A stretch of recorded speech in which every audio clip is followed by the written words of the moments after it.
울산의 희망, 선택 613 후보자 초청 대담 방송, 이번에는 마지막 시간입니다. 기호 6번 민중당 김창현 시장 후보 만나보겠습니다. 오랜만에 시장 후보로 뵙습니다. 네, 그렇어요. 예, 네. 시민들 만나보니까 분위기가 어떤 것 같아요?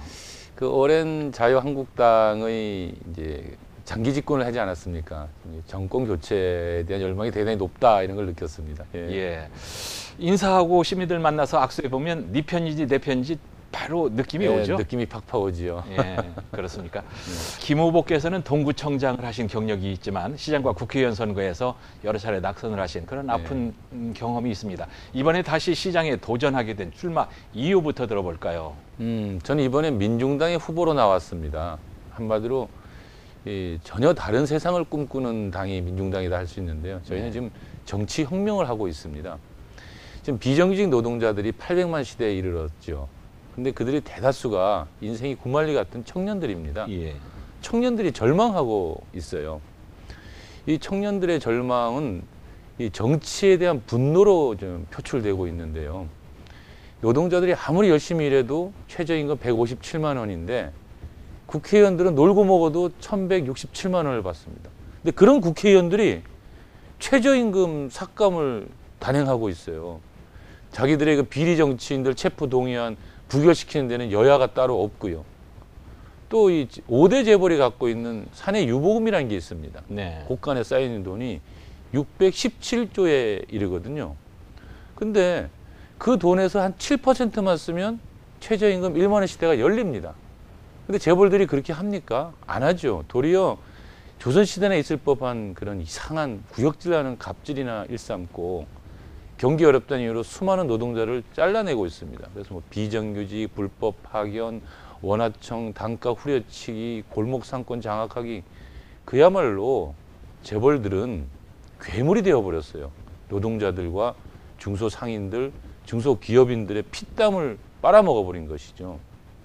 그래서 우리 민중당은 가장 유능한 정치는 민중이다, 이런 슬로건 안에 만들었습니다. 네. 그래서 비정규직 노동자들이 직접 정치해야 합니다. 농민들이 국회에 들어가야 하고요. 중소상인들이 법안을 직접 만드는 겁니다. 네. 그러면 완전히 달라질 겁니다. 저와 민중당이 꿈꾸는 정치혁명의 시대는 이런 걸 말하는 거죠. 만약 제가 시장이 된다면 울산시는 상상 이상의 변화를 겪게 될 겁니다. 네. 사내 유보금 풀어야 된다. 현대중공업의 직원들이 좋아할 얘기입니다. 엄청 좋아할 일이죠. 네. 네. 진보 후보 단일화 과정에서 상당한 진통을 겪었는데 민중당이 대부분을 차지한 것에 대해서 여전히 상대 정당과 삐걱거리는 분위기랄까? 예. 지금 이제 시대 정신이 소통의 시대인데 네. 진보를 아우를 수 있는 대책, 어떤 대책을 가지고 계십니까? 저희들이 그 즐겨 부르는 노동가 중에 이런 노래 가사가 있어요. 너희에게는 외세와 자본, 군대와 그리고 경찰이 있지만 우리에게는 신념과 의리로 뭉친 동지가 있다, 이런 가사가 있거든요. 네. 그러니까 진보 단일화의 과정은 이런 그 전통이죠. 단결의 전통인데 그 과정에서 삐걱거림도 있고 하지만 오랜 기간 동안 이제 노동자들은 이 자본가와 힘센 자본가와 싸우다 보니까 단결을 해온 전통이 있습니다. 예. 그러니까 진보 진영의 단일화 과정은 그래서 그렇게 초기에 좀 어려움을 겪었다 하더라도 지금 별 탈 없이 똘똘 뭉쳐가지고 잘 가고 있습니다. 네. 자신 있다는 말씀. 예. 네. 지금 웃으면서 말씀은 하시지만 말씀 속에 뼈가 있고 강단이 느껴집니다. 예. 그래서 왜 얘기를 하냐면 김창현 후보 하면은 시민들에게는 김창현은 노동운동가, 김창현은 진보정치가 대체로 이제 그렇게 알려져 있는 것 같아요. 물론 이제 그 안에는 부정적인 의미도 포함되어 있다는 거 알고 계시죠? 네. 네네. 이런 인물평을 어떻게 생각하십니까? 조금 그런 거는 이제 여러 가지 면에서 억울한 측면도 있지요. 예. 그러니까 저희가 살아온 삶이라고 하는 것이 진짜 이 노동자들의 삶을 지키자고 살아왔는데 네. 그 과정에서 벌어졌던 여러 가지 이제 아픔들도 있고요. 근데 그거는 뭐 사실 노동조합이 뭐 경제를 망친다 하는 논리하고 똑같은 좀 억울함입니다. 네. 유불리를 떠나서 네. 뭐 지금과 같은 그런 인물평 네. 뭐 나쁜 건 아니죠. 네, 저는 뭐 그 삶을 살아왔고 당당히 또 그 삶을 살 거니까요. 예. 그렇다면 이런 질문을 한번 해볼게요. 울산의 노조가 너무 강성이라는 비판적인 시각에 대해서는 어떻게 생각을 하십니까? 그러니까 제가 아까 제 삶이 그런 면에서는 일치하는데요. 네. 사실 노조가 강성이라서 경제를 망쳤다는 얘기는 누가 했냐면 올해 3월 8일 날 자유한국당의 홍준표 대표가 예. 울산에 와서 그런 발언을 했어요. 근데 제가 볼 때는 완전히 거짓말이거든요. 만약에 노동조합이 강성이라서 경제를 어렵게 만든다면 그러면 노조 가입률이 한 90% 되는 스웨덴이나 네. 뭐 핀란드, 덴마크 같이 복지 국가들은 완전히 망했어야 되거든요, 나라가. 그런데 도리어 거꾸로 복지 국가를 이루는 데는 노조가 가장 큰 역할을 했다라는 건데 그 좋은 사례는 울산 동구만 봐도 알 수 있습니다. 경제가 어렵다는 이유로 사실 현대중공업에서 엄청나게 많은 노동자들을 쫓아냈지 않습니까? 길거리로. 예. 그렇게 되니까 어떻게 되냐면 그냥 한 직권 하나씩 점프세가 붙어버렸어요. 노동자들이 떠나가게 되고 인구가 줄고. 근데 노조가 그러면 그 모양으로 경제를 만든 겁니까? 사실은 경제를 살린 사람들은 노동자였다라는 거지요. 통닭을 사 먹어도 노동자가 사 먹고요. 아이들을 학원을 보내도 노동자들이 보내지요. 재벌들이 통닭 사 먹지는 않거든요. 그런데 그럼 재벌이 망했습니까? 현대중공업 안 망했습니다. 단기 순이익만 해도 작년에 2조 7천억을 했고요. 예. 25조나 되는 그 유보금을 쌓아놓고 있습니다. 그러니까 한마디로 말해서 경제를 노조가 망쳤다라고 하는 것은 그건 어불성설이다. 특히나 자유한국당의 시장님이나 자유한국당 분들이 노동자들 잘려나가고 경제 망가질 때 어디가 있었습니까? 아무 일도 하지 않았어요. 그래놓고 느닷없이 노조 때문에 경제가 망쳤다. 적반하장이죠. 저는 그렇게 생각합니다. 노조가 경제를 망쳤다는 게 아니라 경기 회복을 좀 더디게 질척거리게 만들고 있다. 이렇게 생각하는 건 아닐까요? 아니죠. 그게 이제 잘못된 논리라는 게 네. 노동자들을 잘라내고 기업을 살리면 경제가 산다는 논리거든요. 네.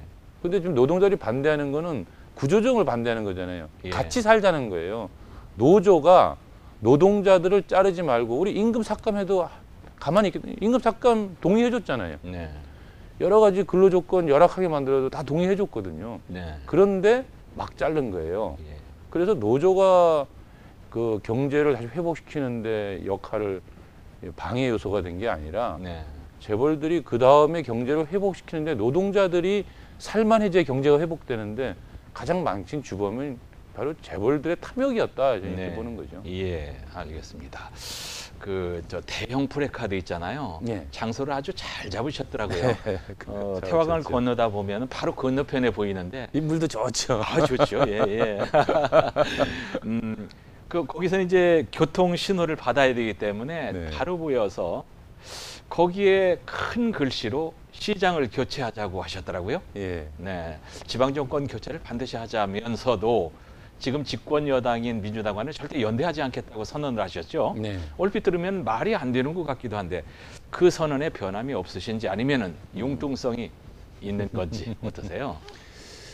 저희 진보정당은 민주노동당 시절부터 야권 연대를 해본 경험은 있어도 네. 집권 여당하고 단일화를 해본 적은 없습니다. 왜냐하면 저희들의 책무가 있잖아요. 집권당에 대해서 비판하고 견제해야 될 역할이거든요. 그리고 또 저는 진보 후보이기도 하지만 또 민주노총 지지 후보입니다. 예. 그러니까 노동자들의 정리해고를 막아낸다거나 구조조정을 막는 일에 또 앞장서야 될 책무도 있고요. 예. 그런데 이제 많은 분들이 걱정하는 건 딴 게 아니라 이제 이 단일화하지 않고서 민주당과 단일화하지 않고서 과연 아까 제가 말한 정권 교체, 시장 교체가 가능하냐에 대한 걱정들이거든요. 그 얘기죠. 예. 그런데 저는 단언코 말씀드릴 수 있어요. 뭐냐면 이 자유한국당은 두 분 다시 울산에서 시장이 될 수 없을 겁니다. 왜냐하면 이미 촛불혁명 이후에 역사의 뒤안길로 이미 퇴장하고 있다. 저는 이렇게 봅니다. 네. 그래서 도리어 시민들이 이렇게 얘기하는 거죠. 걱정하지 마시고 정권은 교체되는데 네. 이왕이면 좀 더 나은 정권 교체를 할 마음이 없느냐. 네. 이런 말씀을 드리는 거예요. 근데 다른 지역이라면 몰라도 보수의 텃밭인 여기가 울산이잖아요. 그럼에도 저는 그 점에서 네. 이제 시대를 보고 있는 눈에 있어서 네. 엄청난 지금 열망이 두 번 다시 진짜 이 적폐 세력들, 국정농단 세력들, 경제를 망친 세력들, 그야말로 반통일적인 이 세력들을 두 번 다시 역사의 앞에 내세워는 안 된다라고 하는 그 열망이 네. 이미 엄청나게 존재하고 있다 이렇게 봅니다. 예. 이제 참고로 말씀드리면 울산에서 오래 사신 분들은 두 분의 관계를 아는데 지금 집권 여당의 후보와는 아주 잘 통하는 네, 한때는 뭐 선대 본부장도 맡아주시고 하던 그런 사이죠. 예, 뭐 학교 선후배이기도 하고 네, 네, 또 예전에 네. 저희 같은 당에서도 같이 계셨고 네. 뭐 여러 가지로 함께 활동하고 했었죠. 예, 예. 자, 이제 후보께서 내세우고 있는 주요 공약들을 한번 들어볼까요? 예, 뭐 저의 공약은 뭐 다 아시다시피 노동 공약이 제 1호 공약인데요. 네, 뭐 네. 일자리를 지키는 문제와 일자리를 만드는 문제가 제 1공약입니다. 근데 이제 오늘은 그거는 여러 가지 우리 대화 속에서 계속 노동자들의 구조적 막는 문제 나오기 때문에 예. 제가 오늘 드리고 싶은 얘기는 이제 복지에 관련된 얘기를 잠깐 좀 하려고 합니다. 네. 그 울산의 복지 수준을 보면 정말 참 부끄럽게 짝이 없습니다. 제가 좀 몇 가지 이 통계를 가져와 봤는데요. 예. 지역 청년 채용률이 전국에서 꼴찌고요. 네. 성평등 지수가 전국의 꼴찌. 네. 자녀와 함께 일하는 엄마 고용률 꼴찌. 그리고 저상버스 도입률 7대 광시 중 꼴찌. 전국 시도교육청 교육행정평가 꼴찌. 네. 학부모 공교육비 지원 꼴찌. 국공립 어린이집도 전국 최하입니다. 왜 이렇게 됐을 것 같습니까? 이게 뭐냐면 지난 23년 동안 이제 자유한국당 시장들이 해오면서 울산에 있어서는 복지라는 차원은 고민을 해본 적이 없어요. 오로지 건설과 토목. 예. 그러니까 아무래도 이제 장기 집권하면서 또 비리를 얼룩져 버리는 이런 시가 되어버렸다고 저는 봅니다. 네. 그래서 복지에서는 여러 종류가 있는데 저는 오늘 딱 한 가지만 말씀드린다면 헌법 31조 3항을 우리 가장 먼저 세워보는 내용으로 해보자라는 그게 거예요. 뭐죠? 모든 의무 교육은 무상교육이다 이렇게 돼 있거든요. 그러니까 지금 우리가 초등학교, 중학교가 의무 교육 아닙니까? 예.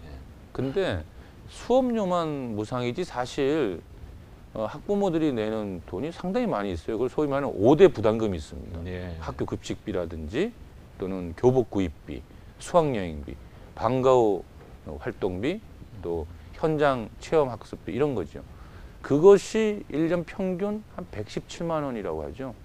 그 돈을 시가 내주자. 그럼 완전히 초등학교, 중학교는 정말로 학교 갔는데 단돈 10원들 들지 않게 만들어야 한다라고 네. 보는 거고, 고등학교는 이제 수업료부터 시가 지원할 수 있는 방도를 만들어 보자 하면 초중고의 무상교육을 완전히 실현하는 것을 울산이 한번 좀 전국 최초로 시도해보자, 뭐 이런 네. 꿈을 가지고 있습니다. 예. 그 시장 후보들께 제가 똑같은 질문 몇 가지를 이제 드리고 있는데요. 울산을 떠받치고 있는 조선업종의 부진으로 심각한 경제난을 겪고 있고 언제 우리가 이런 침체 늪에서 벗어나게 될지 앞이 안 보여서 걱정들을 많이 합니다. 맞습니다. 예. 구청장을 해 보셨고요. 네. 이제 시장이 되면 울산 경제 어떻게 해야 살아난다고 생각하세요? 사실 이명박 박근혜 정부 한 9년 동안에 4대강 사업하고 창조경제 한다는 이름 아래 사실 경제가 완전히 많이 망가졌는데 그중에 제일 심각한 게 제조업을 포기해버린 겁니다. 사실. 그래서 지금 어느 정도 수준이냐면 청년 그 실업률, 체감 실업률이 23%, 즉 4명에 1명꼴이 실업자라는 거죠. 거의 국가 재난 수준이거든요. 예. 그래서 이렇게 경제 정책이 실패했는데 울산도 완전히 그런 면에서는 지금 떠나가는 울산이 되어버렸지 않습니까? 예. 청년들이 오지 않고 예. 인구는 줄고 있고 그야말로 이제 심각한 건데 이걸 살리는 길은 제조업입니다. 그러니까 자꾸 신성장 동력하면서 여러 가지 얘기들을 하는데 저는 그렇게 보지 않습니다. 울산은 전통적으로 자동차, 조선, 석유화합의 그 제조업이 발달되어 있는 곳인데요. 예. 이 2008년도 그러니까 금융위기 이후에요. 전 세계적으로 이제 전통적인 제조 강국들이 있잖아요. 그러니까 미국이나 그 일본, 독일 또 최근에 중국까지 전부 다 제조업을 스마트화하는 일에 투자하고 있거든요. 예. 그러니까 우리 울산도 정말 이 길을 가야 된다. 3대 주력 업종을 업그레이드화 시켜야 된다는 거죠. 예. 특히나 조선산업은 예. 사형산업이 아닙니다. 네. 자꾸 사형산업으로 생각하고 이미 중국한테 다 넘어갔다는데 중국은 투자를 많이 했으니까 이제 조선업 1위를 빼앗으려 들죠. 우리로부터 뺏어가려고 하고 최초로 스마트 선박을 만들었어요. 그러니까 조선업에서는 제일 필요한 사람들이 기술자거든요. 숙련공들. 그러니까 지금 막 좀 어렵다고 잘라내는 거는요.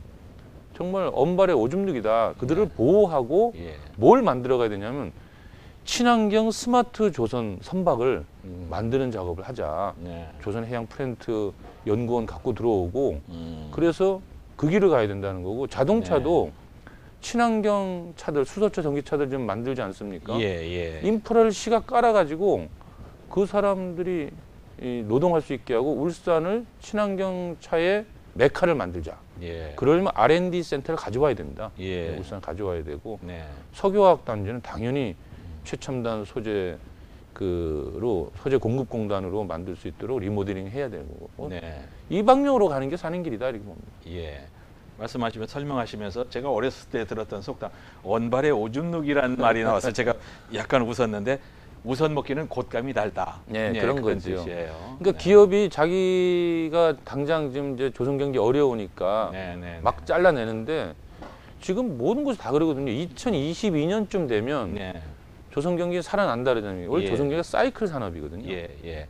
이제 지금 얘기 설명과도 이제 좀 맞닿아 있는데 우리가 GRDP 전국 1위 도시인 울산에 살면서 굉장히 어깨에 힘이 들어갔는데 근데 이런 도시에 인구가 자꾸 줄고 있다는 말씀입니다. 네. 예. 인구 늘릴 수 있는 대책은 뭐라고 생각하세요? 인구는 크게 두 가지 측면이 있는 거예요. 하나는 아까 같이 이렇게 일자리를 자꾸 잘라내니까 줄어드는 게 있다면 예. 하나는 저출산 고령화 시대에 맞춰서 인구 절벽으로 가고 있는 거잖아요. 근데 울산에서 젊은 사람들이 결혼하고 아이를 안 낳는 이유가 뭐겠습니까? 먹고 살기 힘들어서 한 거예요. 딴 거 없어요. 네.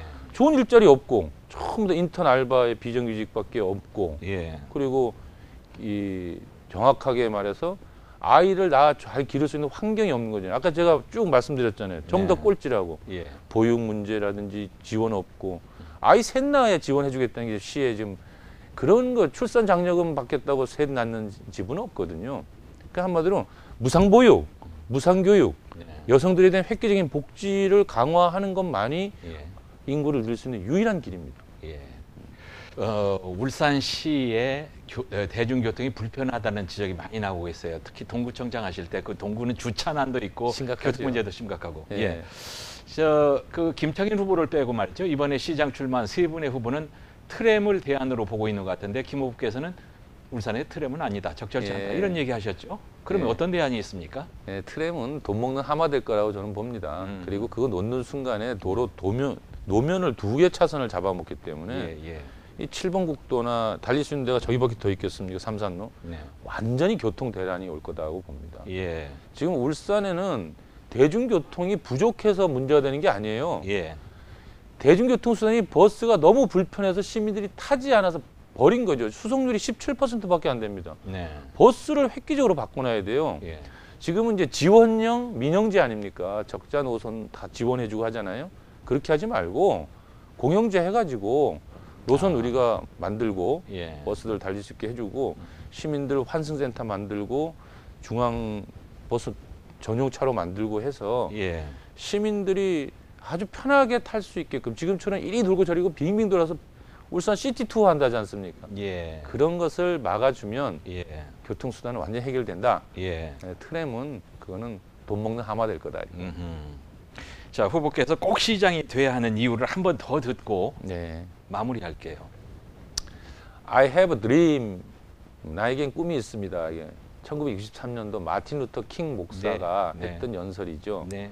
그가 했던 꿈은 뭐였냐면 흑인과 백인이 같은 곳에서 같이 식사하는 꿈이었어요.